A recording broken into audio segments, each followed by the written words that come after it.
এবার যাব রাজশাহী কেন্দ্রীয় ছাত্র সংসদ নির্বাচনের খবর। রাজশাহী বিশ্ববিদ্যালয় কেন্দ্রীয় ছাত্র সংসদ রাকসু নির্বাচনে মনোনয়নপত্র প্রত্যাহারের শেষ দিনে আজ 14 প্রার্থী তাদের মনোনয়নপত্র প্রত্যাহার করেছেন।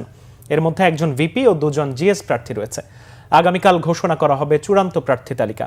এখন পর্যন্ত 9টি প্যানেল ঘোষণা করা হয়েছে।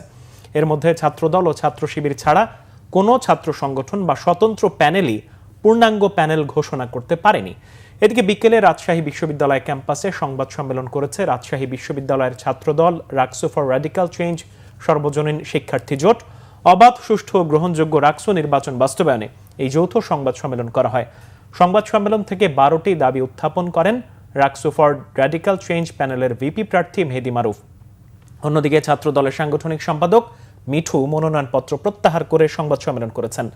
25 সেপ্টেম্বর সকাল 9টা থেকে বিকেল 4টা পর্যন্ত একাডেমিক ভবনে ভোট গ্রহণ হবে।